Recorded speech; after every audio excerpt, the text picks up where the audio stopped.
Hello, hello, hello! Greetings, salutations, konnichiwa, and every other form of green across this vast, marvelous multiverse. I am Matsu Quinox. This is Horace, and welcome back, my dear, marvelous, wonderful scholars, to the study. Hello there, hello there, hello there. Hello there, Julian 20, welcome. Congratulations on getting first. Hello there, Firefly, welcome. Hello there, Private Maverick, welcome. Welcome, welcome, welcome, one and all, back to the study. It's wonderful to have all you fine, marvelous scholars back here. Oh my goodness, oh my gracious. What can I say? It's always good to be here. And before I forget, apparently. Oh, hello there, Kintron. Welcome. Glad to have you here. I think I have the feeling you have some puns prepared for me, but so I am a little bit on edge, admittedly. We must, of course, thank our newest scholar, So Lovely Zero, I believe is the name. Congratulations, welcome to the study. Always welcome, wonderful always wonderful to have new scholars around. Oh my goodness, I am tripping over my words again. Oh, how are all you fine, marvelous, wonderful scholars, by the way? I hope everything's going well for you, all of you. Oh, excuse me. I myself am trying to stay awake. I'm a little bit tired. I don't know why. Primaric English is hard. It is hard to speak. Julian 20, more fabulous than you could imagine. That's interesting because I have quite a big imagination. So, Firefly took a shopping trip to the craft store tonight. Ooh, sounds marvelous. Crafts are always fun. I hope you found what you were looking for. Oh, reminds me I need to do a little bit of shopping at some time point. I got some work I need to do. Horace, of course, keeps me on track of any of that sort of thing. I'm gonna set that water away. I'm gonna get out the new water. Oh, hello there, Dr. Zadium. Welcome. Glad to have you here.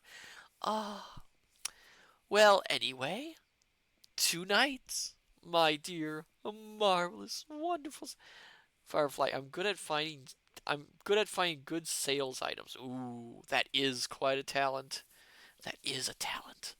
I'm terrible at it. I just buy. I don't look for sales. I just buy.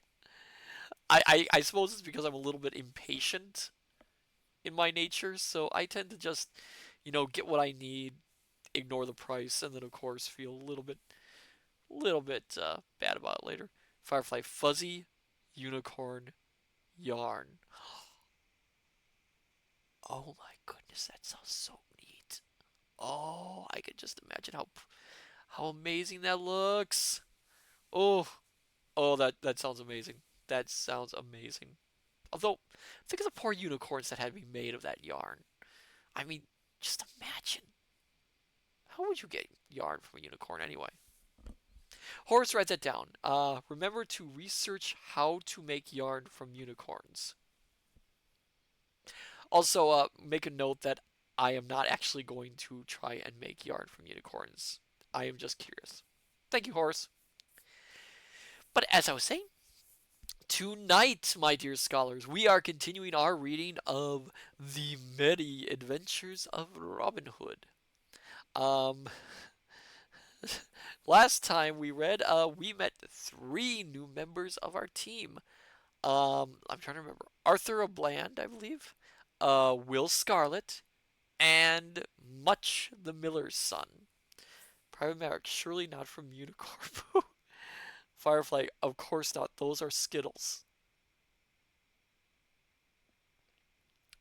I am now put off for. I am now put off from Skittles for life. I can tell you that. Oh, I did not need to know that. But tonight it seems like we're gonna be reading three more tales, and it looks like we might encounter a couple new members to the Merry Men team. It should be interesting. So, my dear scholars, are you ready for a trip into Sherwood Forest as we continue our journey and the adventures of Robin Hood? And that's a lot of words. I know, but I'm trying. What say you, my dear scholars?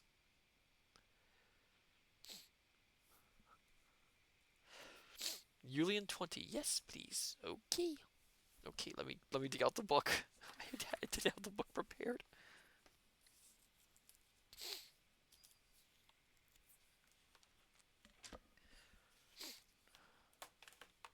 All right.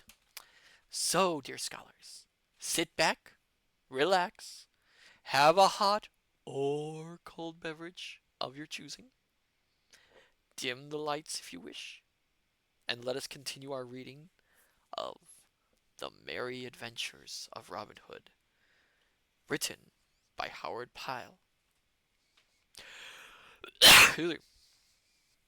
Ahem. Gonna get a little bit of water. I don't know why I'm coughing so much tonight. Kintron, one question before we get too far in it. what is it, Kintron? What's the question? Oh, hello there, Abs. Welcome. Oh my goodness. Oh my God. I've actually made it to a Matsu stream. You have, and we are just about to start too. Kintron, what is the question, Kintron? And why do I feel such dread welling up inside me? Kintron, how is archery like country music? I don't know, Kintron. How is archery like country music?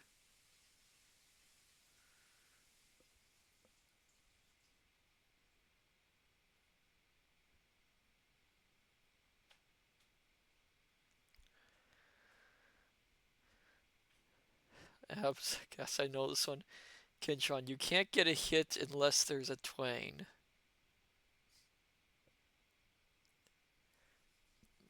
Pardon me, my dear scholars.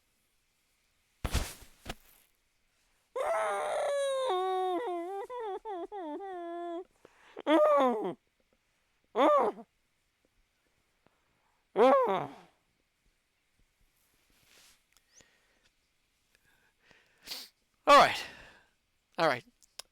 Well, now that that's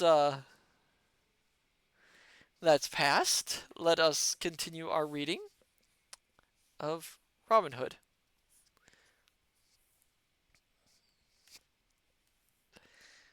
Part Fourth, in which it is told how Alan a Dale was brought to Robin Hood, who promised to help him in trouble. Also, how Robin sought the curtail friar of Fountain Abbey with that aim in view. Likewise, it is recounted how Robin Hood brought two true lovers together that would else have been made unhappy all their lives. Well, this one's kind of a romantic one.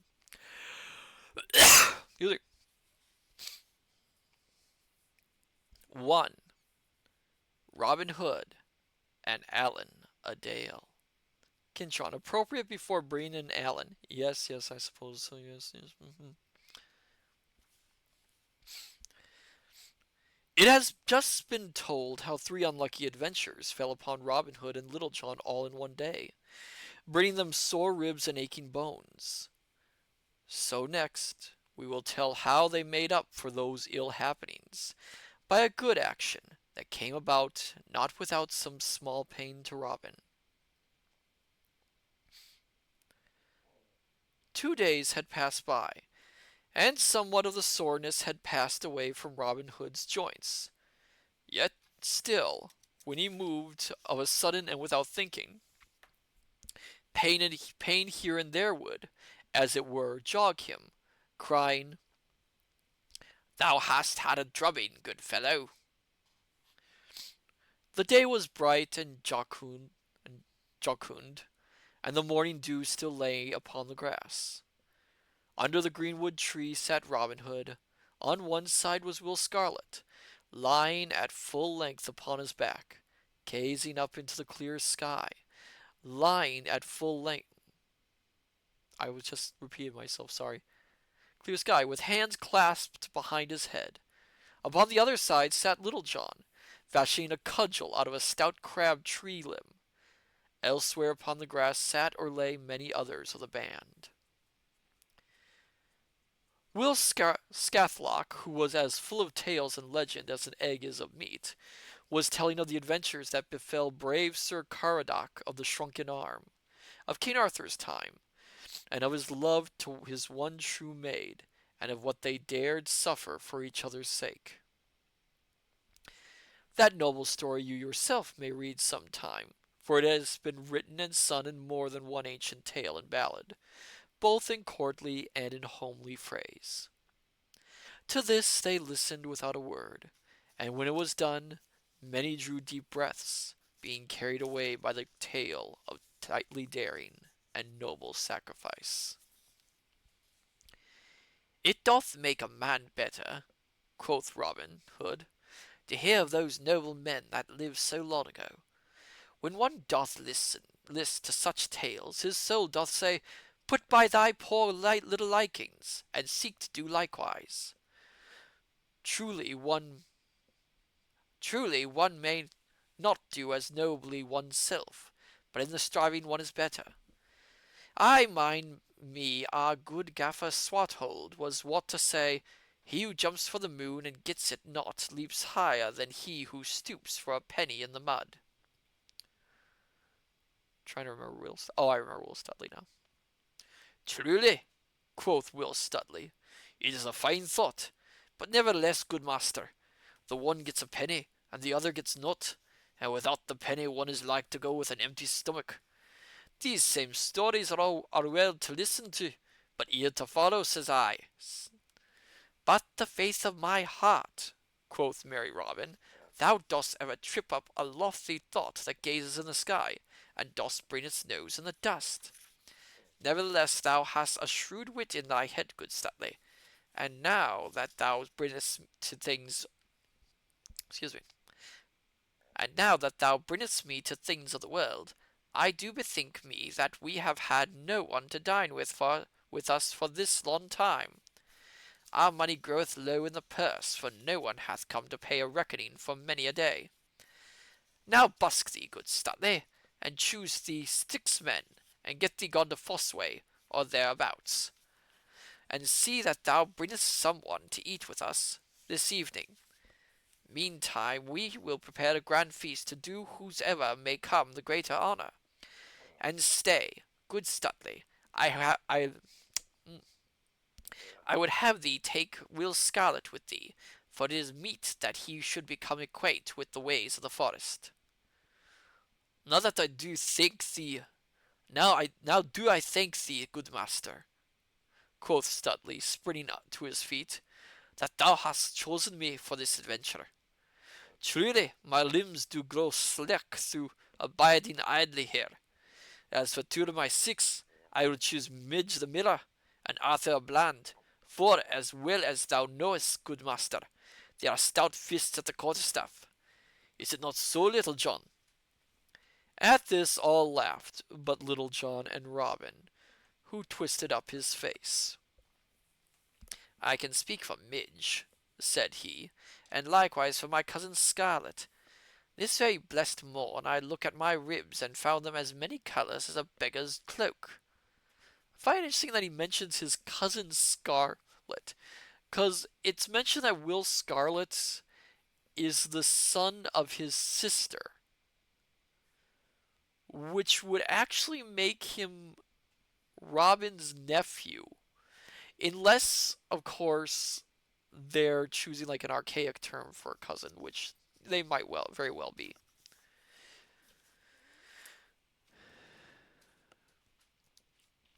So, having chosen 4 more stout fellows, Will Stuteley and his band set forth to Foss Way, to find whether they might not come across some rich guest to feast that day in Sherwood with Robin and his band. For all the livelong day they abided near this highway. Each man had brought with him a good store of cold meat and a bottle of stout March beer to stay his stomach till the homecoming. So, when high noontide had come, they sat them down upon the soft grass, beneath a green and wide-spreading hawthorn bush, and held a hearty and jovial feast. After this, one kept watch, while the others napped, for it was a still and sultry day. Thus they passed the time pleasantly enow, but no guest such as they desired showed his face in all the time that they lay hidden there. Many passed along the dusty road in the glare of the sun. Now was a bevy of chattering damsels merrily tripping along. Now was a plottering tinker, now a merry shepherd lad, now a sturdy farmer, all gazing ahead along the road, unconscious of the 7 stout fellows that lay hidden so near them. Such were the travelers along the way, but fat abbot, rich esquire, or money-laden usurer came there none. At last the sun began to sink low in the heavens, the light grew red, and the shadows long. The air grew full of silence. The birds tweeted sleepily, and from afar came faint and clear the musical song of the milkmaid, calling the kin home to the milking. Then Stuteley rose from where he was lying. "A plague of such luck!" quoth he. "Here have we abided all day, and no bird worth the shooting, so to speak, hath come within reach of our bolt. Had I gone forth on an innocent errand, I had met a dozen stout priests or a score of pursy money-lenders. But it is ever thus. The dun deer are never so scarce as when one has a grey goose feather nipped betwixt her fingers. Come, lads, let us pack up and home again, says I." Accordingly the others arose, and coming forth from out the thicket, they all turned their toes back again to Sherwood.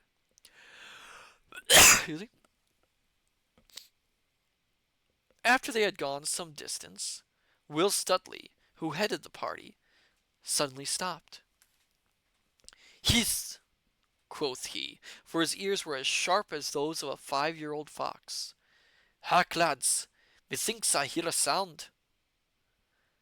At this all stopped and listened, with bated breath, albeit for a time they could hear nothing, their ears being duller than Stuteley's. At length they heard a faint and melancholy sound, like someone in lamentation. "Ha!" quoth Will No, that was Will Scarlet. I saw there's so many Wills in this story. "Ha!" quoth Will Scarlet. "This must be looked into. There is someone in distress nigh to us here." "I know not," quoth Will Stuteley, shaking his head doubtfully. "Our master is ever rash about thrusting his fingers into a boiling pot. But for my part, I see no use in getting ourselves into mischievous coils. Yon is a man's voice, if I mistake not, and a man should be always ready to get himself out from his own porters." Thus spoke Will Stuteley, yet in truth only half meant what he said. Nevertheless, since he had escaped so narrowly from out the sheriff's clutches, he had grown somewhat overcautious. Then out spake Will Scarlet boldly. "Now out upon thee, to talk in that manner, Stuteley. Stay if thou dost list. I go to see what may be the trouble of this poor creature." I'll get another drink of water.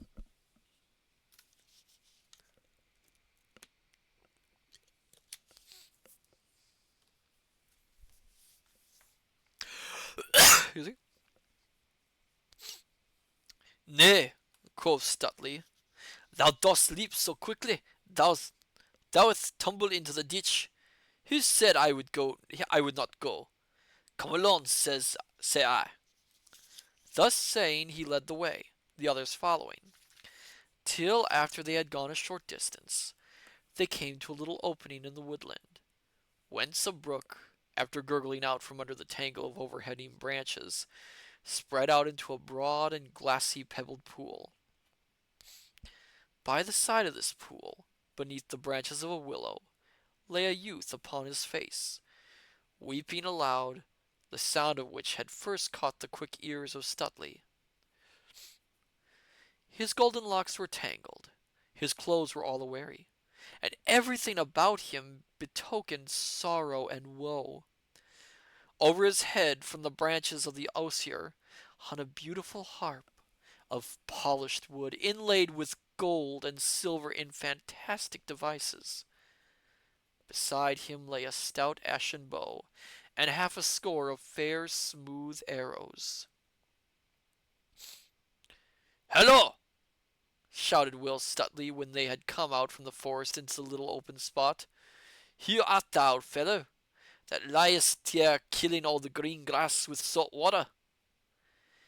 Hearing the voice, the stranger sprang to his feet, and snatching up his bow and fitting a shaft, held himself in readiness for whatever ill might befall him. "Truly," said one of the yeomen, when they had seen the young stranger's face, "I do know that lad right well. He is a certain minstrel that I have seen hereabouts more than once. It was only a week ago I saw him skipping across the hill like a yearly doe. A fine sight he was then, with a flower in his ear and a cock's plume stuck in his cap. But now methinks our cockerel is shorn of his gay feathers." "Pah!" cried Will Stuteley, coming up to the stranger. "Wipe thine eyes, man. I do hate to see a tall, stout fellow so snivelling like a girl of 14 over a dead tomtit. Put down thy bow, man. We mean thee no harm."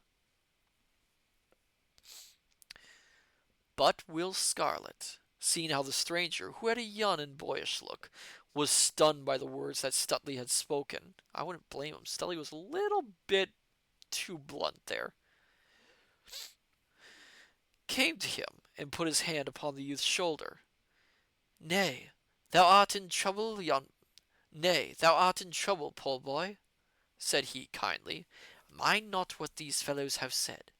They are rough, but they mean thee well. Mayhap they do not understand a lad like thee. Thou shalt come with us, and perchance we may find a certain one that can aid thee in thy perplexities, whatsoever they may be." "Yea, truly come along," said Will Stuteley gruffly.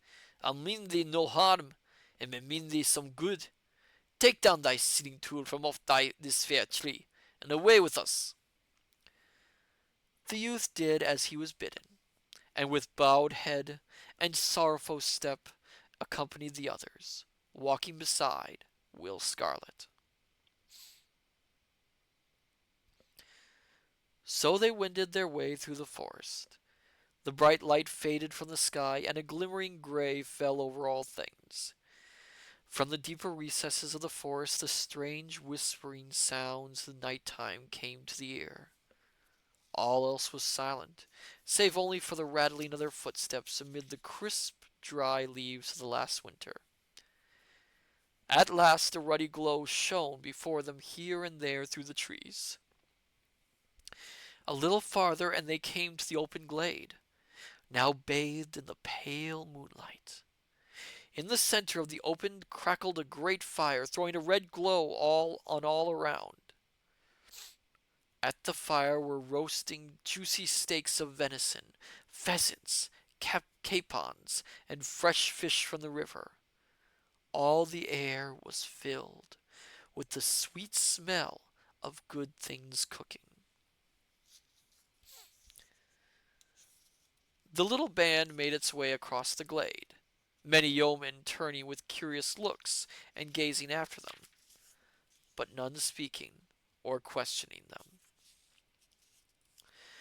So, with Will Scarlet upon one side and Will Stuteley upon the other, the stranger came to where Robin Hood sat on a seat of moss under the greenwood tree, with Little John standing beside him.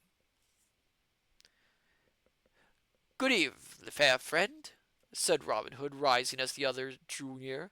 "And hast thou come to feast with me this day?" I have to figure out a voice for Alan, so give me 1 second.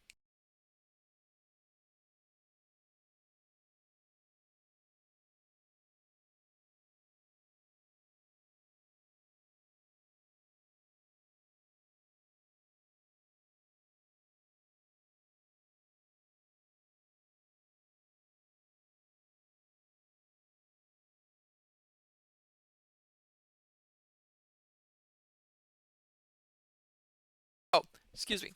I always have to test out my voices before I do them. Sorry. Oh, Yulian 20, time to go dance. But by aw, well, have fun, Yulian 20. So a little fun fact before I get to Alan Dale. Alan Dale was not in the original earliest Robin Hood stories. The early ones. At least the ones we know of. Alan Dale was created from later ballad traditions. He was actually in a couple of his own ballads outside of Robin Hood. So the story of Alan a Dale really is added into Robin Hood's tales by later authors and later storytellers. Excuse me. Let me go from Robin's line then. And hast thou come to feast with me this day? Alas, I know not, said the lad, looking around him with dazed eyes, for he was bewildered with all that he saw. Truly, I know not whither I be in a dream, said he to himself in a low voice. Nay, Mary, quoth jolly Robin, laughing, thou art awake, as thou wilt presently find, for a fine feast is a cooking for thee.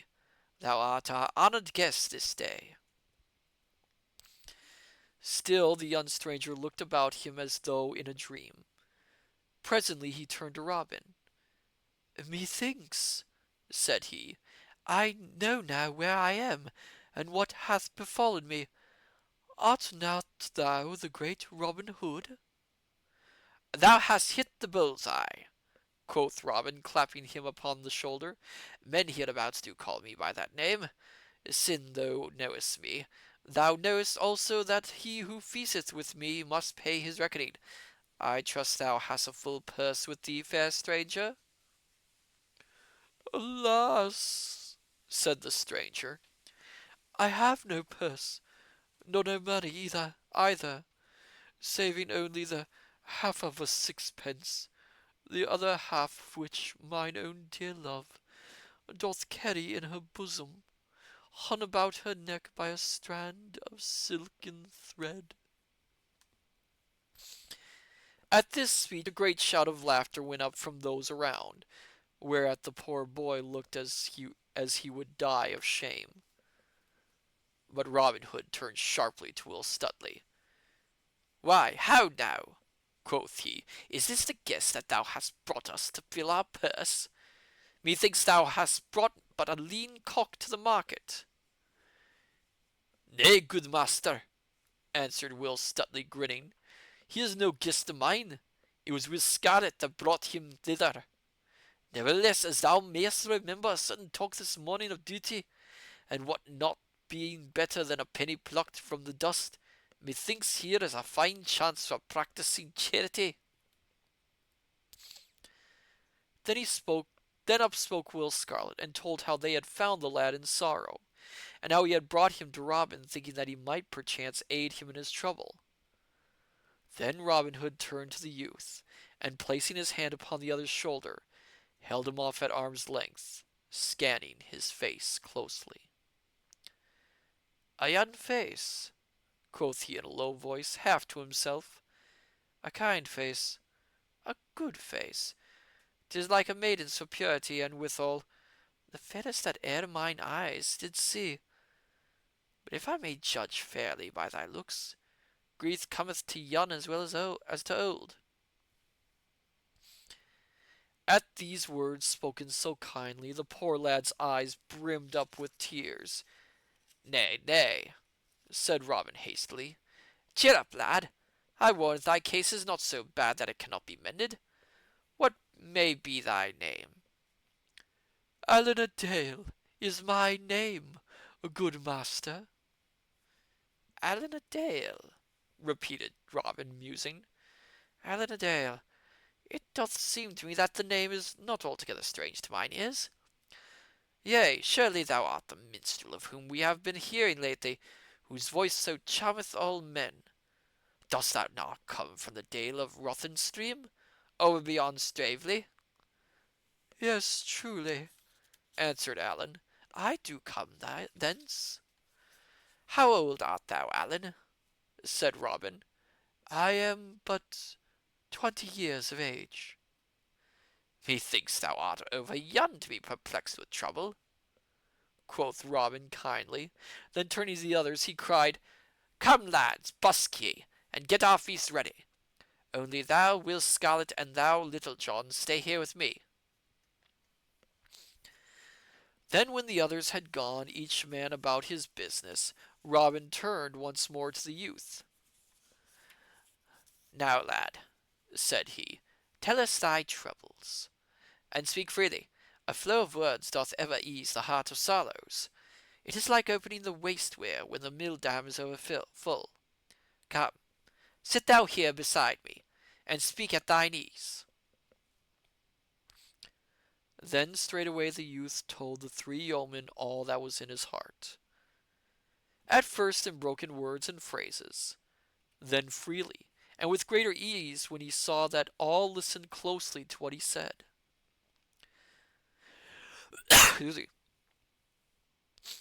So he told them how he had come from York to the sweet vale of Rother, travelling the country through as a minstrel, stopping now at castle, now at hall, and now at farmhouse. How he had spent one sweet evening in a certain broad, low farmhouse, where he sang before a stout franklin and a maiden as pure and lovely as the first snowdrop of spring. How he had played and sung to her, and how sweet Ellen o' the Dale had listened to him and had loved him. And then in a low, sweet voice, scarcely louder than a whisper, he told how he had watched for her and met her now and then when she went abroad, but was all too afraid in her sweet presence to speak to her, till at last, beside the banks of Rother, he had spoken of his love, and she had whispered that which had made his heartstrings quiver for joy. Then they broke a sixpence between them, and vowed to be true to one another forever. Ah, that is romantic. Next he told how her father had discovered what was a doing, and had taken her away from him so that he never saw her again, and his heart was sometimes like to break. How this morn, only one short month and a half from the time that he had seen her last, he had heard and knew it to be so, that she was to marry old Sir Stephen of Trent 2 days hence, for Ellen's father thought it would be a grand thing to have his daughter marry so high, albeit she wished it not. Nor was it wonder that a knight should wish to marry his own sweet love, who was the most beautiful maiden in all the world. Get another drink of water. Excuse me.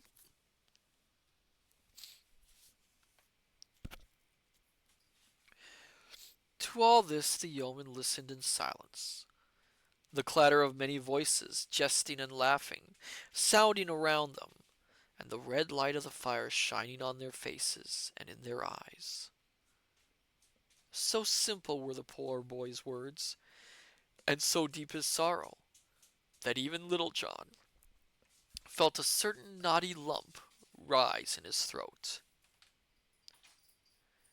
I wonder not, said Robin after a moment's silence, that thy true love loved thee, for thou hast surely a silver cross beneath thy tongue, even like good Saint Francis, that could charm the birds of the air by his speech.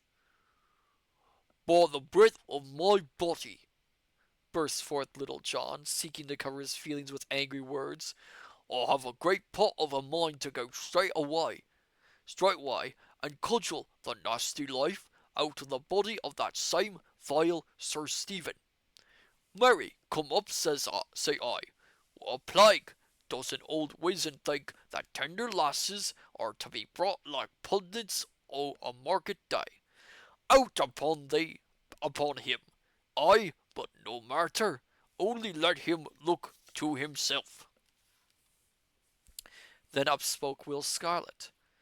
Methinks it seemeth but ill done of the lass, that she should so quickly change at others' bidding, more especially when it cometh to the marrying of a man as old as this same as this same Sir Stephen. I like it not in her, Allan. Nay, said Allen hotly, thou dost wrong her. She is as soft and gentle as a stock dove. I know her better than any one in all the world. She may do her father's bidding, but if she marries Sir Stephen, her heart will break, and she will die. My own sweet dear, I. He stopped and shook his head, for he could say nothing further. While the others were speaking, Robin Hood had been sunk in thought. Methinks I have a plan might fit thy case, Allan, said he. But tell me first, thinkest thou, lad, that thy true love hath spirit enough to marry thee were ye together in church, the banns published, and the priest found, even were her father to say her nay? Ay, marry would she, cried Allan eagerly. Then if her father be the man I take him to be, I will undertake that he shall give you both his blessing, as wedded man and wife, in the place of old Sir Stephen, and upon his wedding morn. But stay, now I bethink me, there's one thing reckoned not upon, the priest. Truly those of the cloth do not love me overmuch, and when it comes to doing as I desire in such a matter, they are as like as not to prove stiff-necked. As to lesser clergy, they fear to do me a favour, because of abbot or bishop. Nay, quoth Will Scarlet, laughing, so far as that goeth, I know of a certain friar that, couldst thou but get on the soft side of him, would do thy business even though Pope Joan herself stood forth to ban him. He is known as the Curtal Friar of Fountain Abbey, and dwelleth in Fountain Dale. But, quoth Robin, Fountain Abbey is a good 100 miles from here, and we would help this lad. We have no time to go thither and back before his true love will be married. Naught to be gained there, coz. Yea, quoth Will Scarlet, laughing again. But this Fountain Abbey is not so far away as the one of which thou speakest, uncle. The Fountain Abbey of which I speak is no such rich and proud place as the other, but a simple little cell, yet withal as cosy a spot as ever stout anchoret dwelt within. I know the place well, and can guide thee thither, for though it is a goodly distance, yet methinks a stout pair of legs could carry a man there and back in one day. Then give me thy hand, Allan, cried Robin, and let me tell thee, I swear by the bright hair of Saint Elfrida. It's hard to pronounce some of these old names. I swear by the bright hair of Saint Elfrida that this time 2 days hence Eleanor Dale shall be thy wife. I will seek this same friar of Fountain Abbey tomorrow day, and I warrant I will get upon the soft side of him, even if I have to even if I have to drub one soft. At this Will Scarlet laughed again. Be not too sure of that, good uncle, quoth he. Nevertheless, from what I know of him, I think this Curtal friar will gladly join two such fair lovers, more especially if there be good eating and drinking afoot thereafter. But now one of the band came to say that the feast was spent upon the grass. So Robin, leading the way, the others followed, to where the goodly feast was spread. Merry was the meal, jest and story passed freely, and all laughed till the forest rang again. Allan laughed with the rest, for his cheeks were flushed with the hope that Robin Hood had given him. At last the feast was done, and Robin Hood turned to Allan, who sat beside him. Now, Allan, quoth he, so much has been said of thy sitting, that we would fain have a taste of thy skill ourselves. Canst thou not give us something? Surely, answered Allan, readily, for he was no third-rate songster that must be asked again and again, but said yes or no at the first bidding. So, taking up his harp, he ran his fingers lightly over the sweetly sounding strings, and all was hushed about the cloth. Then, backing his voice with sweet music on his harp, he sang. Okay, my dear scholars, we are back again to singing. Okay, let's see if I can do this with a decent singing voice for once. Now, warning, I'm not sure if my singing voice is up to it. My voice has been pretty rough lately, as you might be able to tell. But I will try my best. The name of the song is May Ellen's Wedding, giving an account of how she was beloved by a fairy prince who took her to his own home. Okay, excuse me. Let me get a tune first.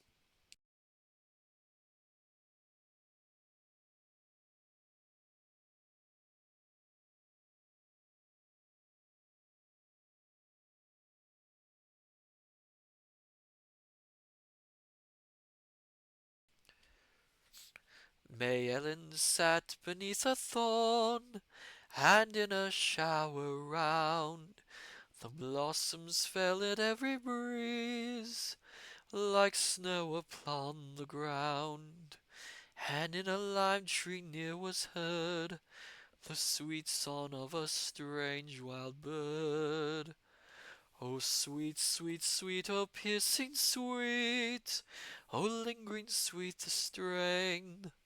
Mary Ellen's heart within her breast stood still with blissful pain. And so, with listening, upturned face, she sat as dead in that fair place.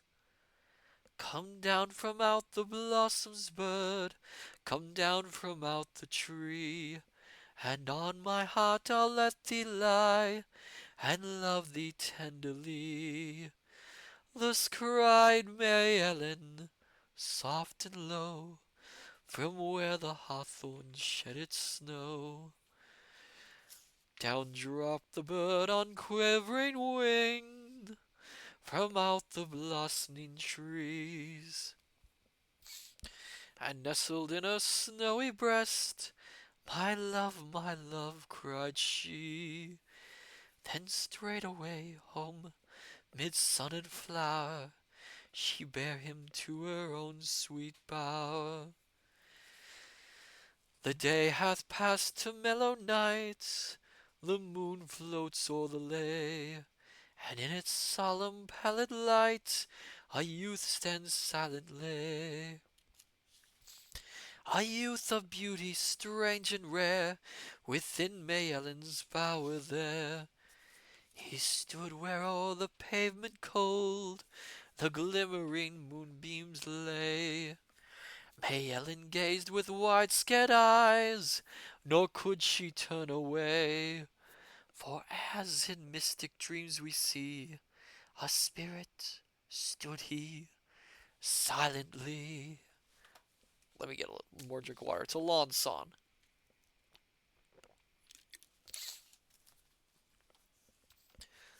All in a low and breathless voice, whence comest thou, says she? Art thou the creature of a dream, or a vision that I see? Then soft spake he as night winds shiver through straining ridges beside the river. I came a bird on feathered wing from distant fairyland, where murmuring waters softly sing upon the golden strand, where sweet trees are forever green, and there my mother is the queen. No more May Ellen leaves her bower to grace the blossoms fair, but in the hushed and midnight hour they hear her talking there. Or when the moon is shining white, they hear her singing through the night. O don thy silk and jewels fine, May Ellen's mother said, for hither comes the lord of line, and thou this lord must wed. May Ellen said, it may not be, he ne'er shall find his wife in me. Up spoke her brother dark and grim, now by the bright blue sky, ere yet a day hath gone for him, thy wicked bird shall die. For he hath wrought thee bitter harm, by some strange art or cunning charm. Then with a sad and mournful song, away the bird did fly, over the castle eaves and through the grey and windy sky. Come forth, then cried the brother grim, why dost thou gaze so after him? It is May Ellen's wedding day, the sky is blue and fair, and many a lord and lady gay in church are gathered there. The bridegroom was Sir Hugh the Bold, all clad in silk and cloth of gold. In came the bride in samite white, with a white wreath upon her head. Her eyes were fixed with a glassy look, her face was as the dead. And when she stood among the throng, she sang a wild and wondrous song.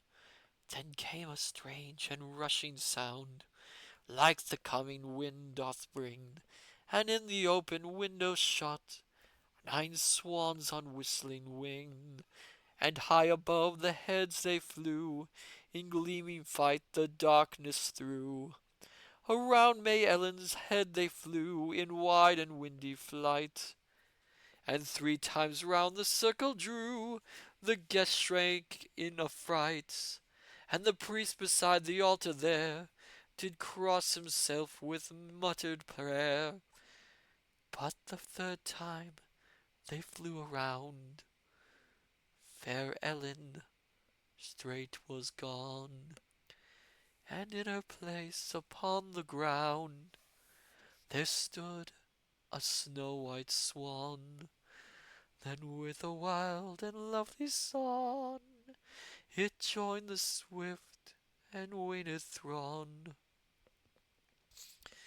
There's ancient men at weddings hin for 60 years and more, but such a wondrous wedding day they never saw before.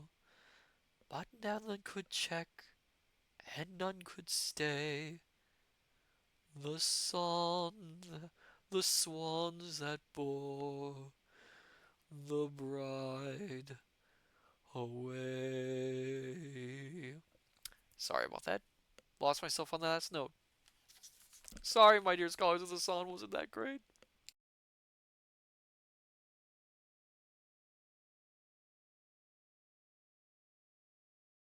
I've been dealing with some vocal strain lately, so yeah, I'm sorry if the song wasn't perfect. I apologize. I did my best. Thank you for the hydrate, Lady Yumi, and welcome.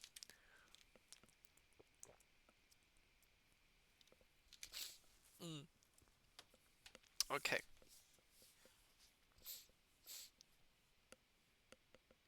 Lady Yumi, hydrate my lyrical angel. Oh, thank you. Not a sound broke the stillness when Alan Adale had done, but all sat gazing at the handsome singer.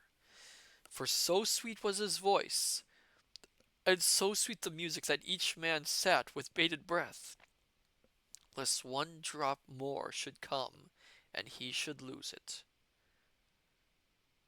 By my faith and my troth, quoth Robin at last, drawing a deep breath, lad, thou must not leave our company, Allan. Wilt thou not stay with us here in the sweet green forest? Truly I do feel my heart go out towards thee with great love. Then Allan took Robin's hand and kissed it. I will stay with thee always, dear master, said he, for never have I known such kindness as thou hast shown me this day.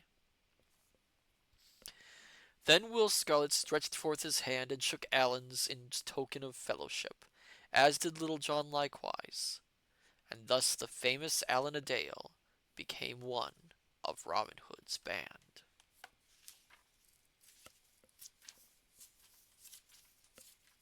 We'll see if we can get through 3 stories tonight.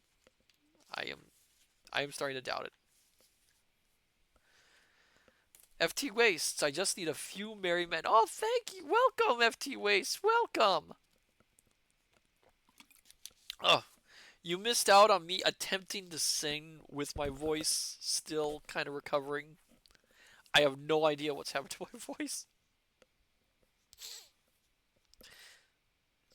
FT Wastes, I returned from Deadpool and Wolverine. Oh, I hope you enjoyed it. Horace and I saw it, and we had an absolute blast with that film. Horace, especially, was laughing out loud so many times. Um, of course, only I could hear the laughter, so it was a little awkward. And there were a lot of stares. I don't know why everyone was staring at us. Lady Yumi, it was lovely. Don't let him lie. Oh. I have 2 ways. I had such a good time. Good, good. I'm glad to hear it. 2. Robin seeketh the curtail friar of the fountain. F2A, and it's a shame I missed you singing. I'll have to watch back on the VOD. Oh, it wasn't that great. The stout yeomen of Sherwood Forest were ever early risers of a morn, more especially when the summer time had come. For then in the freshness of the dawn the dew was always the brightest, and the song of the small birds the sweetest. Quoth Robin, now will I go to seek this same friar of Fountain Abbey, of whom we spake yesternight, and I will take with me 4 of my good men, and these 4 shall be Little John, Will Scarlet, David of Doncaster, and Alan of Bland. Bide the rest of you here, and Will Stuteley shall be your chief while I am gone. Then straightway Robin Hood donned a fine steel coat of chainmail, over which he put on a light jacket of Lincoln green. Upon his head he clapped a steel cap, and this he covered by one of soft white leather, in which stood a nodding cock's plume. By his side he hung a good broadsword of tempered steel, the bluish blade marked all over with strange figures of dragons, winged women, and what not. A gallant sight was Robin so arrayed, I wot, the glint of steel showing here and there as the sunlight caught brightly the links of polished mail that showed beneath his green coat. So, having arrayed himself, he and the 4 yeomen set forth upon their way, Will Scarlet taking the lead, for he knew better than the others whither to go. Thus, mile after mile, they strode along, now across a brawling stream, now along a sunlit road, now adown some sweet forest path over which the trees met in green and rustling canopy, and at the end of which a herd of startled deer dashed away with rattle of leaves and crackle of branches. Onward they walked with song and jest and laughter till noontide was past, when at last they came to the banks of a wide, glassy, and lily-padded stream. Here a broad, beaten path stretched along beside the banks, on which path labored the horses that tugged at the slow-moving barges, laden with barley meal or what not, from the countryside to the many-towered town. But now, in the hot silence of the midday, no horse was seen, nor any man besides themselves. Behind them and before them stretched the river, its placid bosom ruffled here and there by the purple dusk of a small breeze. Sweet green oysters bordered the banks, and far away the red-tilled eaves of some small tower glimmered in the sun, the weather vane a spark against the blue sky. And now they traveled more easily, for the road was level and hard. Around them and over the surface of the water skimmed and dipped the swallows. Gay dragonflies darted hither and thither, glistening in the sun, and now and then A solitary heron rose splashing, and with startled cry from its hiding place among the reeds and sedges that grew in the shallow margin of the stream. "Now, good uncle," quoth Will Scarlet at last, when they had walked for a good time beside this sweet bright river, "just beyond yon bend ahead of us is a shallow ford, which in no place is deeper than thy mid-thigh, and upon the other side of the stream is a certain little hermitage, hidden amidst the bosky tangle of the thickets, wherein dwelleth the Friar of Fountain Dale. Thither will I lead thee, for I know the way, albeit it is not over hard to find." "Nay," quoth jolly Robin, stopping suddenly, "had I thought that I should have had to wade water, even were it so crystal a stream as this, I'd have donned other clothes than I have upon me. But no matter now, for after all a wetting will not wash the skin away, and what must be must. But bide ye here, lads, for I would enjoy this merry adventure alone. Nevertheless, listen well, and if ye hear sound upon my bugle horn, come quickly. 'Tis ever gotta get Little John's voice again. Oh my goodness.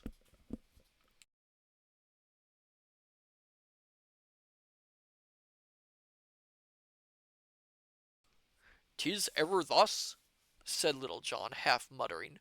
"Thou dost always seek these ventures alone, whilst we, whose lives are but of small worth beside thine, and who would be too glad to enter upon them, must sit, as it were, twiddling our thumbs in idleness."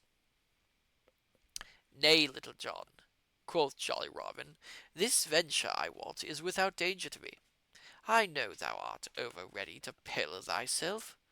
Nevertheless, bide thou here this time as I bide thee." So saying, he turned and left them, striding onward alone. Robin had walked no further than where the bend of the road hid his good men from his view, when he stopped suddenly, for he thought that he heard voices. He stood still and listened, and presently heard words passed back and forth betwixt what seemed to be two men, and yet the two voices were wondrously alike. The sound came from over behind the bank, that here was steep and high, dropping from the edge of the road a half of a score of feet to the sedgy verge of the river. "'Tis strange," muttered Robin to himself after a space, when the voices had ceased their talking. "Surely there be two people that spoke the one to the other, and yet methinks their voices are mightily alike. I make my vow that never have I heard the like in all my life before. Truly, if this twain were to be judged by their voices, no two peas were ever more alike. I will look into this matter." So saying, he came softly to the river bank, and laying him down upon the grass, peered over the edge and down below. All was cool and shady beneath the bank. A stout osier grew, not straight upward, but leaning across the water, shadowing the spot with its soft foliage.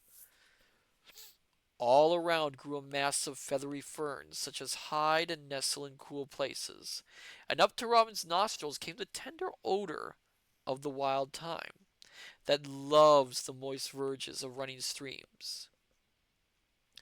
Here, with his broad back against the rugged trunk of the willow tree, and half hidden by the soft ferns around him, sat a stout, brawny fellow, but no other man was there.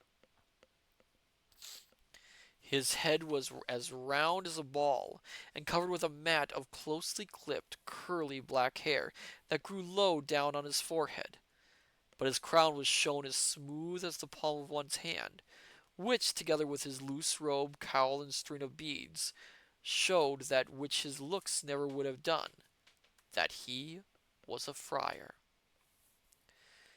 His cheeks were as red and shining as a winter crab, albeit they were nearly covered over with a close, curly black beard, as were his chin and upper lip likewise. His neck was thick like that of a north country bull, and his round head closely sat upon shoulders e'en a match for those of Little John himself. Beneath his bushy black brows danced a pair of little gray eyes that could not stand still for very drolly of humor. No man could look upon his face and not feel his heartstrings tickled by the merriment of their look. By his side lay a steel cap, which he had laid off for the sake of the coolness to his crown. His legs were stretched wide apart, and betwixt his knees he held a great pasty compounded of juicy meats of divers kinds, made savory with tender young onions, both meat and yeah, with tender young onions, both meat and onions being mingled with a good rich gravy. Oh, I'm sorry, my dear scholars. We have a visit from the Galactic Cat. What are you doing? I thought Ovid was entertaining you. What are you doing? Are you looking for something? Excuse me. Sorry about this. Are you looking for something? We'll leave her be for now. FT waits. Hello, library. Waste says hello to you. Do you want to say hello back? Do you want to say hello back? She's on the other side of the study. She can't. I would let her say hello back, but she's on the other side. I think she's investigating things. I moved a few things, so I think she's investigating. Are you gonna investigate? Okay, where was I? Oh, is she coming back? Where was I? Oh yeah, I was there. Being mingled with a good rich gravy. In his right fist he held a great piece of brown crust at which he munched sturdily, and every now and then he thrust his left hand into the pie and drew it forth full of meat. Anon he would take a mighty pull at a great bottle of Malmsey that lay beside him. Hey, hey. Oh, there she is. There she is. There she is. Don't lick that. Don't lick that. Don't chew that. Okay. By my faith, quoth Robin to himself, I do verily believe that this is the merriest feast, the merriest wight, the merriest place, and the merriest sight in all merry England. Methought there was another here, but it must have been this holy man talking to himself. So Robin lay watching the friar, and the friar, all unknowingly that he was so. Oh, we got raiders. Hello there, Sao. And hello there, all you fine raiders. Welcome. You're just in time. We are on our second story from Robin Hood. Oh my goodness. Esau. Hello there, Warden. Welcome. Hello, all you fine raiders. Let's give a shout. Oh, good. Thank you for the shout out, FT Wastes. Hello. Esau, what were you doing? What were you playing? What were you streaming?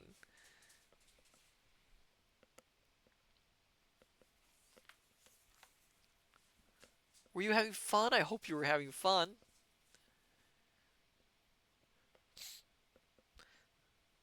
Jedi Fallen Order. I've heard of that. Never played it. I've never played a Star Wars game before in my life. I will fully admit it. I have never played Star Wars game. Paramedic pushes away the boiling oil. Or better gets us out of the way. What? What is that for? Issa ran around, killed stormtroopers, Jedi stuff. Ah, well, it sounds like fun. Welcome, all you fine raiders. We are reading The Merry Adventures of Robin Hood, and for those who don't know me, I am Matsu Quinox, interdimensional omniversal librarian. This is Horace, and I do reading streams on Thursdays and game streams on Tuesdays, and I just realized I said that backwards. Ugh. Mass slaughter, Jedi stuff. Well,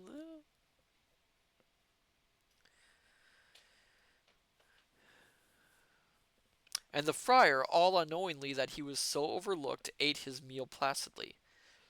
At last he was done, and having first wiped his greasy hands upon the ferns and wild thyme, and sweeter napkin ne'er had king in all the world, he took up his flask and began talking to himself as though he were another man, and answering himself as though were somebody else. I'm trying to think of a good voice for Friar Tuck. And this is Friar Tuck, by the way. Dear lad, thou art the sweetest fellow in all the world. I do love thee as a lover loveth his lass. La, thou dost make me shame to speak so to me in this solitary place, no one being by, and yet if thou wilt have me say so, I do love thee as thou lovest me. Nay then, wilt thou not take a drink of good Malmsey? After thee, lad, after thee. Nay, I beseech thee. Sweeten the draught with thy lips.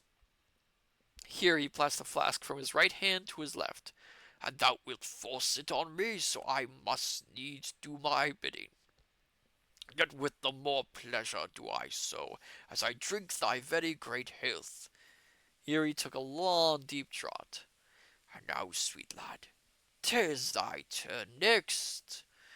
Here he passed the bottle from his left hand back again to his right. I take it, sweet Chuck, and here wishing thee as much good as thou wishest me. Saying this, he took another draught, and truly he drank enough for two. I learned from the best youngling exterminator out there. I can give a guess who that is. All this time, merry Robin lay upon the bank and listened while his stomach so quaked with laughter that he was forced to press his palm across his mouth to keep it from bursting forth. For truly he would not have spoiled such a goodly jest for the half of Nottinghamshire. Having gotten his breath from his last draught, the friar began talking again in this wise. Now, sweet lad, canst thou not sing me a song? La, I know not. I am but in ill voice this day. Pray thee ask me not. Dost thou not hear how I croak like a frog? Nay, nay, thy voice is as sweet as any bullfinch. Come, sing, I pray thee. I would rather hear thee sing than eat a fair feast. Alas, I would fain not sing before one that can pipe so well, and hath heard so many goodly songs and ballads. Nevertheless, as thou wilt have it so, I will do my best.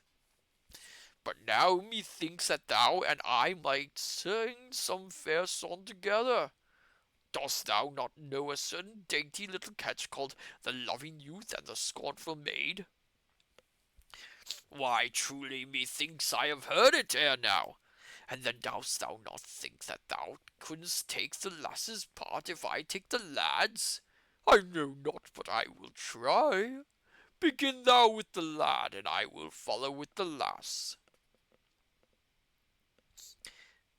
And then singing first with a voice deep and gruff, and anon in one high and squeaking. Oh my goodness. Book, why are you making me do this? He blithely trolled the merry catch of the loving youth and the scornful maid. Oh my goodness, why do I have to do this? Oh my goodness. I'm hydrating for this one. So I'm going to do this in character for Friar Tuck. Hopefully I'm not going to break my voice.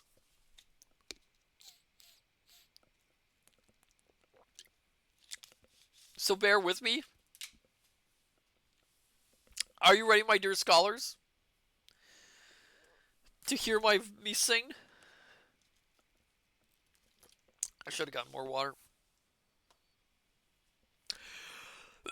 Here we go. The loving youth and the scornful maid. Ah, it's wilt thou come with me, my love, and it's wilt thou, love, be mine? For I will give unto thee, my love, gay knots and ribbons so fine. I'll woo thee, love, on my bended knee, and I'll pipe sweet songs to none but thee. Then it's hark, hark, hark to the winged lark, and it's hark to the queen dove, and the bright daffodil groweth down by the rill. So come thou and be my love. Oh my god, why am I doing this? Now get thee away, young man so fine, and now get thee away, I say, for my true love shall never be thine, and so thou hadst better not stay. Thou art not a fine enough lad for me, so I'll wait till a better young man I see. For it's hark, hark, hark, to the winged lark, and it's hark to the queen dove, and the bright daffodil groweth down by the rill, yet never I'll be thy love. A note to my dear scholars, I can do a female voice better than that. It's just this song. This song. Okay, we continue. Then straight will I seek for another fair, she for many a maid can be fine.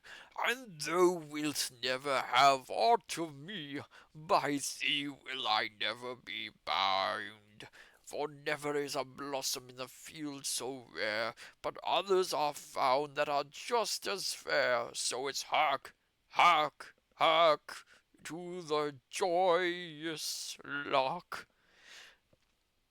It's hark to the queen dove, and the bright daffodil groweth down by the rill, and I'll seek me another dear love. Young man, turn not so very quick away, another fair lass to find.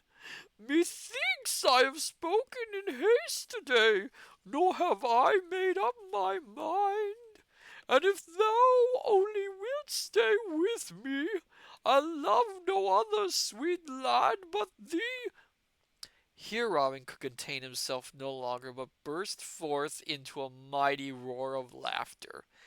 Then the holy friar, keeping on with the song, he joined in the chorus, and together they sang, or as one might say, bellowed, so it's hark, hark, hark, to the joyous lark, and it's hark to the queen dove, for the bright daffodil groweth down by the rill, and all by be thine own true love. So they sang together, for the stout friar did not seem to have heard Robin's laughter, neither did he seem to know that the yeoman had joined in with the song.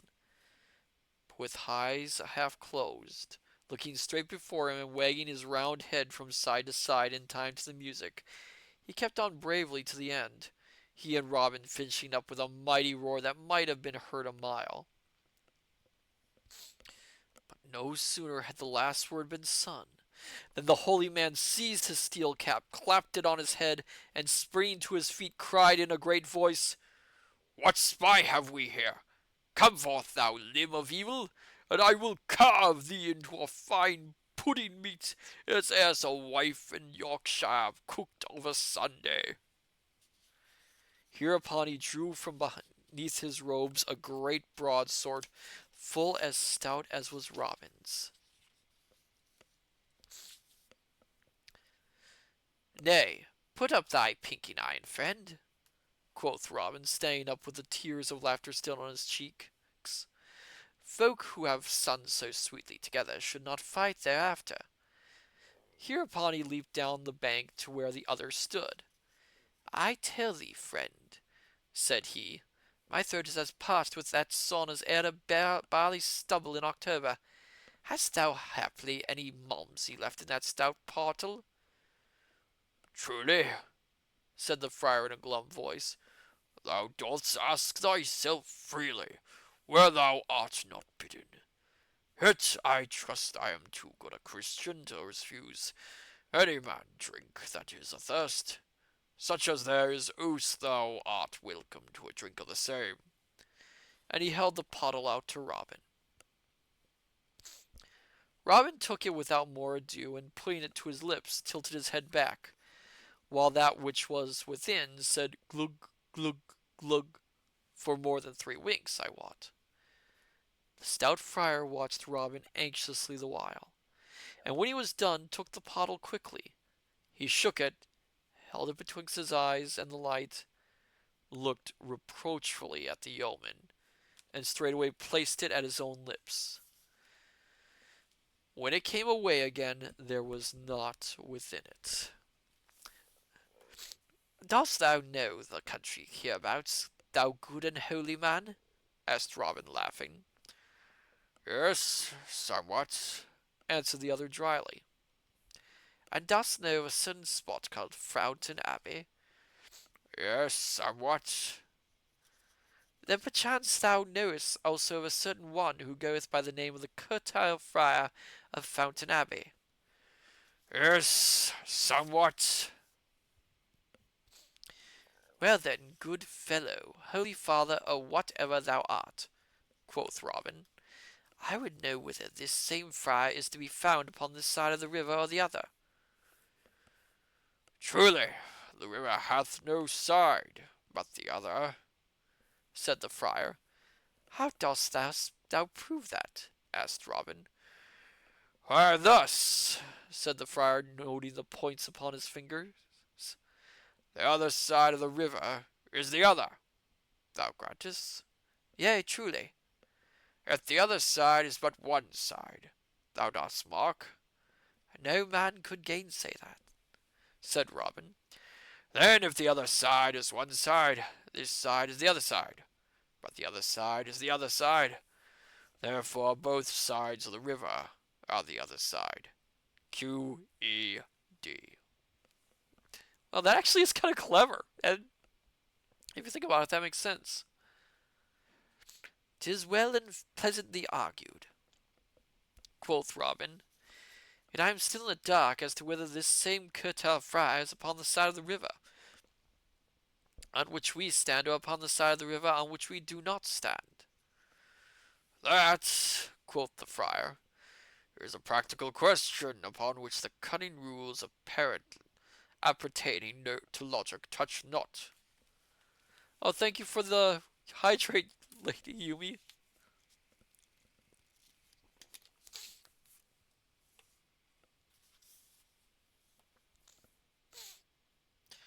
I do advise thee to find that out by the aid of thine own 5 senses, sight, feeling, and what not. I do wish much, quoth Robin, looking thoughtfully at the stout priest, to cross yon ford, and strive to find this same good friar. Truly, said the other piously, it is a goodly wish on the part of one so young. Far be it from me to check thee in so holy a quest. Friend, the river is free to all. Yes, good father, said Robin, but thou seest that my clothes are of the finest, and I fain would not get them wet. Methinks thy shoulders are stout and broad. Couldst thou not find it in thy heart to carry me across? Now by the white head, now by the white hand of the Holy Lady of the Fountain, burst forth the friar in a mighty rage, dost thou poor punny stripling, thou kiss my lady in popinjay, thou poor puny I already said that. Thou, what shall I call thee? Dost thou ask me, the holy tuck, to carry thee? Now I swear. Here he paused suddenly.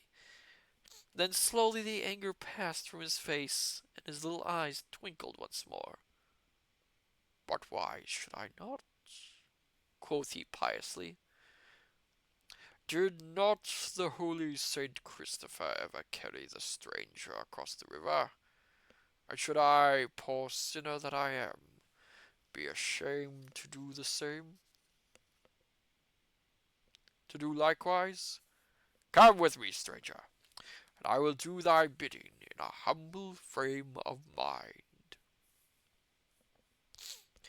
So saying, he clambered up the bank, closely followed by Robin, and led the way to the shallow pebbly ford, chuckling to himself the while, as though he were enjoying some goodly jest within himself.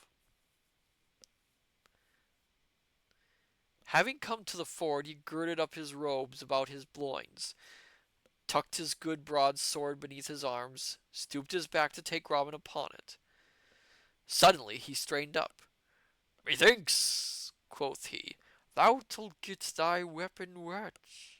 Let me tuck it beneath mine arm along with mine own."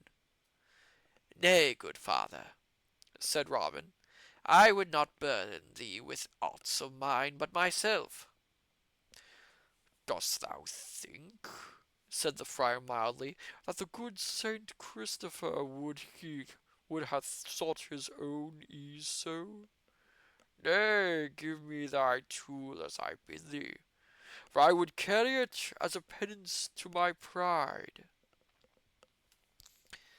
Upon this, without much ado, Robin Hood unbuckled his sword from his side and handed it to the other, who thrust it with his own beneath his arm. Then once more the friar bent his back, and Robin, having mounted upon it, he stepped sturdily into the water, and so strode onward, splashing in the shoal and breaking all the smooth surface with ever widening rings. At last he reached the other side, and Robin leaped lightly from his back. "Many thanks, good father," quoth he. "Thou art indeed a good and holy man. Pray thee, give me my sword, and let me away, for I am in haste." At this the stout friar looked upon Robin for a long time, his head on one side, and with a most waggish twist to his face. Then he slowly winked his right eye.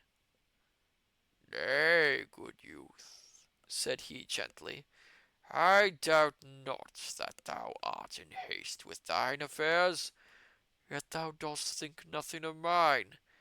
Thine are of a carnal nature, mine are of a spiritual nature, a holy work, so to speak. Moreover, mine affairs do lie upon the other side of this stream.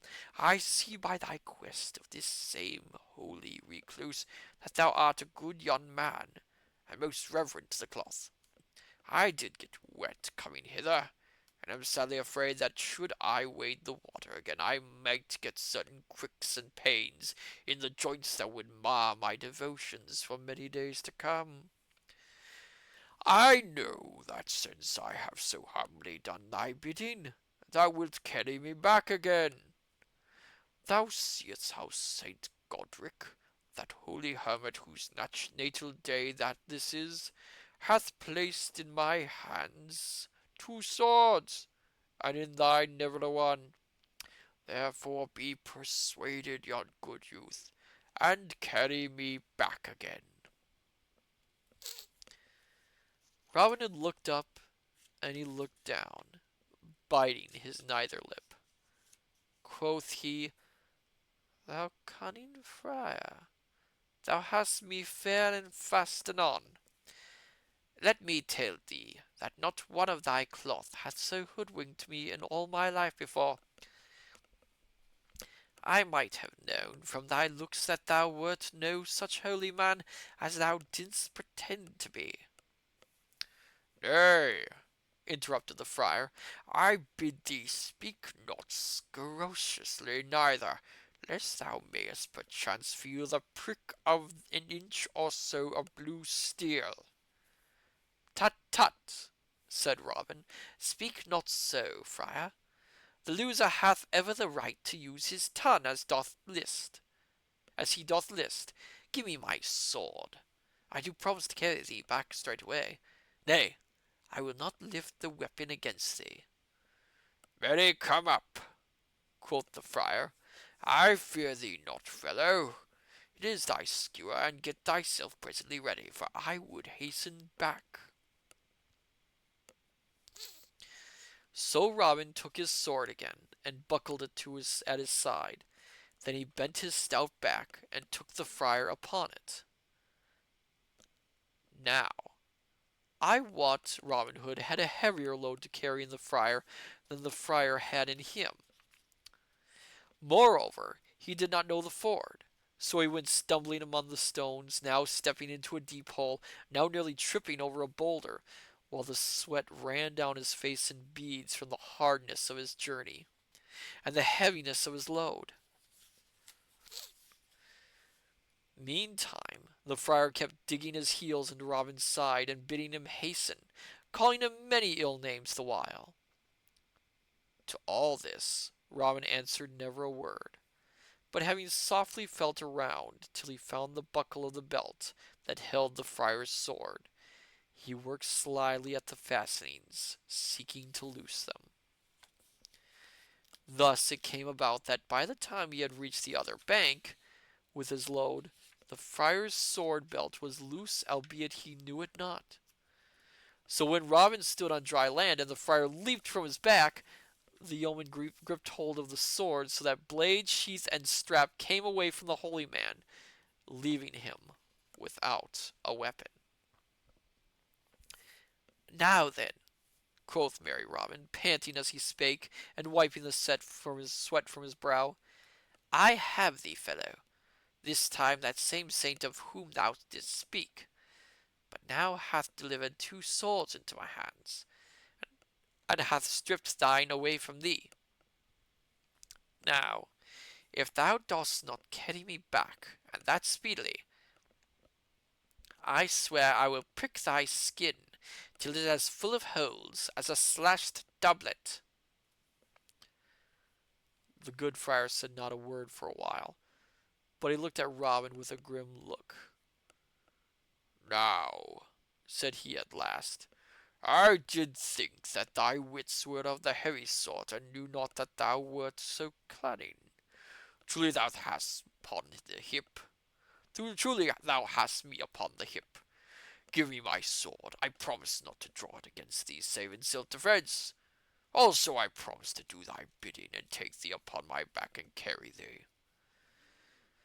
So jolly Robin gave him his sword again, which the friar buckled to his side, and this time looked to it that it was more secure in its fastenings.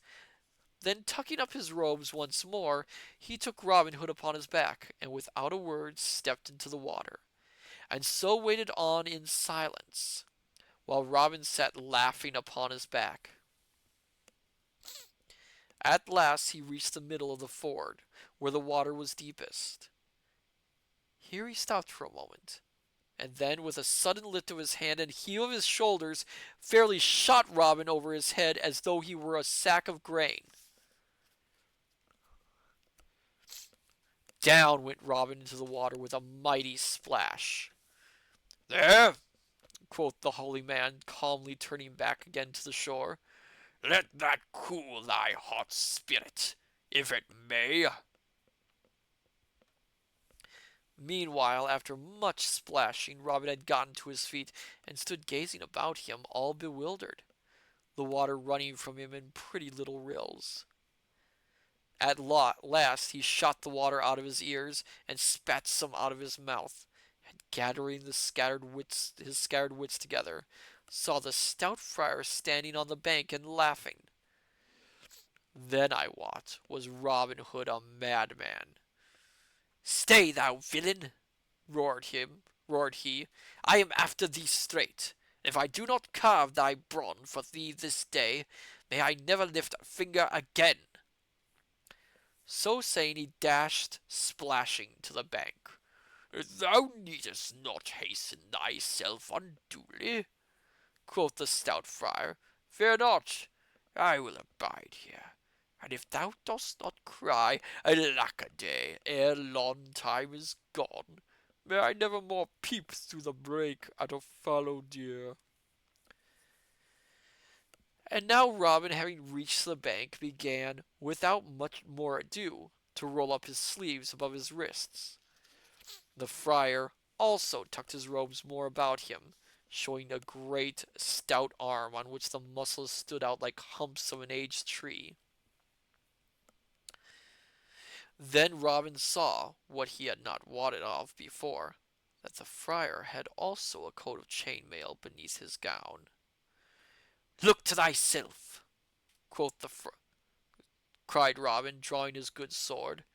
"Aye, Betty," quoth the friar, who held his already in his hand. So without much ado they came together, and thereupon began a fierce and mighty battle.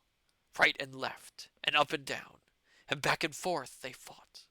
The swords flashed in the sun, and then met with a clash that sounded far and near. I wot this was no playful spout at quarterstaff, but a grim and serious fight of real earnest. Thus they strove for an hour or more, pausing every now and then to rest, at which time each looked at the other with wonder, and thought that never had he seen so stout a fellow. Then once again they would go at it more fiercely than ever. Yet in all this time neither had harmed the other, nor caused his blood to flow.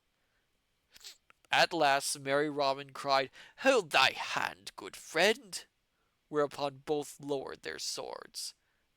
"Now, I crave a boon, ere we begin again," quoth Robin, wiping the sweat from his brow, for they had striven so long that he began to think that it would be an ill done thing either to be smitten himself or to smite so stout and brave a fellow.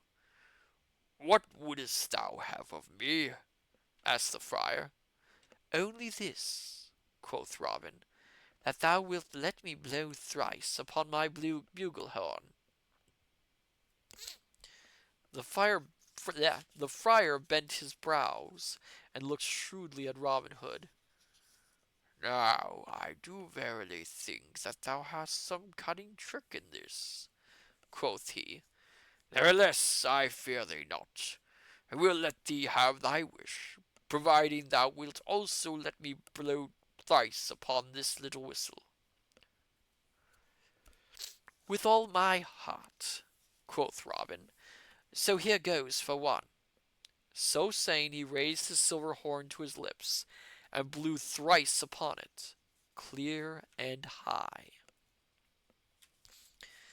Meanwhile the friar stood watching keenly for what might come to pass, holding in his fingers the while a pretty silver whistle, such as knights use for calling their hawks back to their wrists, which whistle always hung at his girdle along with his rosary.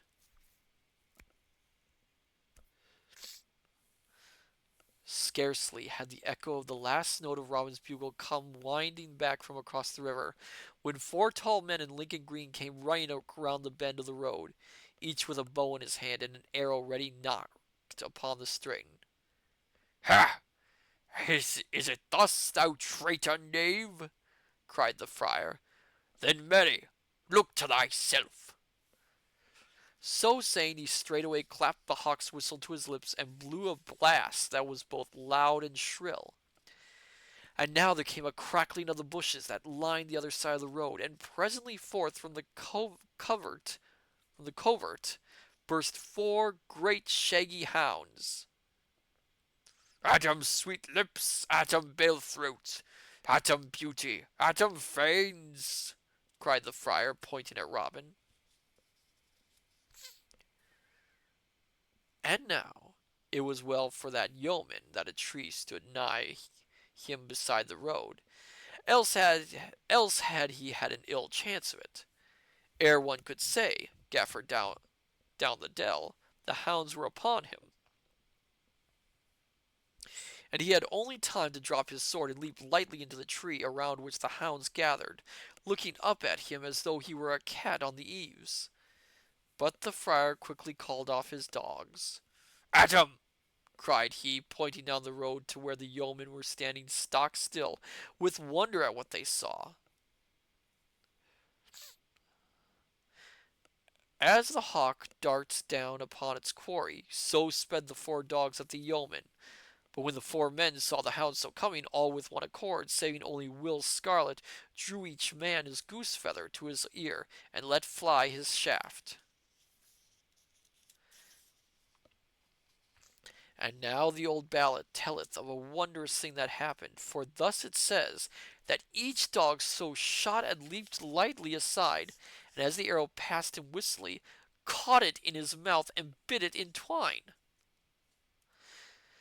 Now it would have been an ill day for these four good fellows, had not Will Scarlet stepped before the others, and met the hounds as they came rushing. "Why, how now, Fanes?" cried he sternly. "Down, Beauty! Down, Sirrah! What means this?" At the sound of his voice each dog shrank back quickly, and then straightway came to him and licked his hands and fawned upon him, as is the wont of dogs that meet one they know. Then the four yeomen came forward, the hounds leaping around Will Scarlet joyously. "Why, how now?" cried the stout friar. "What means this? Art thou wizard to turn those wolves into lambs?" "Ha!" cried he when they had come still nearer. "Can I trust mine eyes? What means it that I see yon Master William Gamswell in such company?" "Nay, Tuck," said the young man as the four came forward to where Robin was now clambering down from the tree in which he had been roosting, he having seen that all danger was over for the time. "Nay, Tuck, my name is no longer Will Gamwell, but Will Scarlet, and this is my good uncle Robin Hood, with whom I am abiding just now." "Truly, good master," said the friar, looking somewhat abashed, and reaching out his great palm to Robin. "I have oft heard thy name both sung and spoken of, but I never thought to meet thee in battle. I crave thy forgiveness, and do wonder not that I found so stout a man against me." "Truly, most holy father," said Little John, "I am more thankful than e'er I was in all my life before that our good friend Scarlet knew thee and thy dogs. I tell thee seriously that I felt my heart crumble away from me when I saw my shaft so miss its aim, and those great beasts of thine coming straight at me." "Thou mayest indeed be thankful, friend," said the friar gravely. "but Master Will, how cometh that thou dost now abide in Sherwood?" "Why, Tuck, dost thou not know my ill happening with my father's steward?" answered Scarlet. "Yea, truly, and I knew not that thou wert in hiding because of it. Many the times are all a-weary when a gentleman must lie hidden for so small a thing." "So small a thing? He accidentally killed a man, and that's so small a thing?" "But we are losing time," quoth Robin, "and I have yet to find that same Curtal Friar." "Why, uncle, thou hast not far to go," said Will Scarlet, pointing to the friar, "for there he stands beside thee." "How?" quoth Robin. "Art thou the man that I have been at such pains to seek all day, and have got such a ducking for?" "Why, truly," said the friar demurely. "some do call me the Curtal Friar of Fountain Dale. Others again call me in jest the Abbot of Fountain Abbey. Others still again call me simple Friar Tuck." Another fun fact: Friar Tuck was another addition to the Robin Hood mythos. He was born, I believe, out of the May Day practices of England and May Day plays. So he wasn't in the earliest ballads, but like Alan a Dale, he was added in later. "I like the last name best," quoth Robin, "for it doth slip more glibly off the tongue.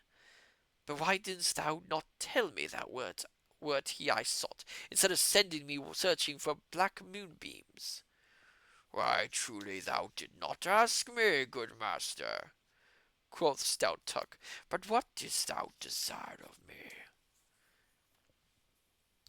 "Nay," quoth Robin, "the day groweth late, and we cannot stand longer talking here.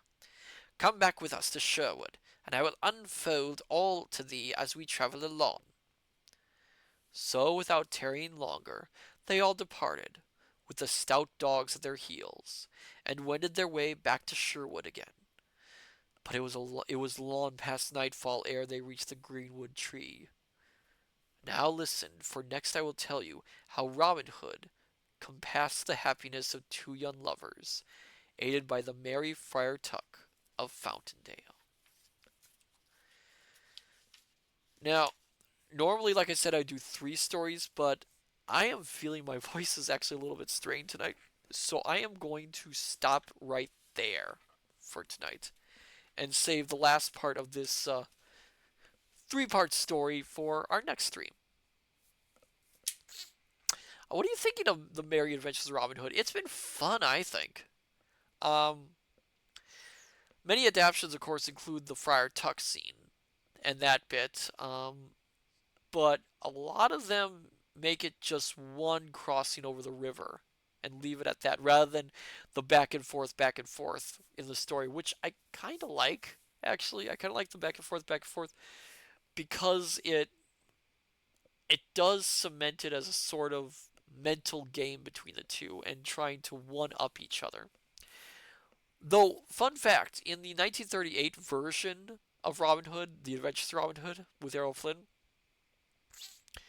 they did actually have Robin Hood cross the river twice, but they cut out the first time because of because they wanted to for timing issues.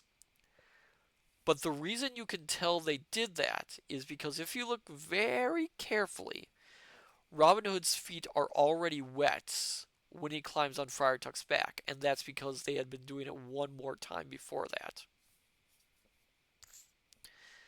But yes, so next week, as far as I know, we will be doing Psychonauts on Tuesday. I think we might be finishing it off. I know I promised it last time, but yes, we will be trying to finish it off this time.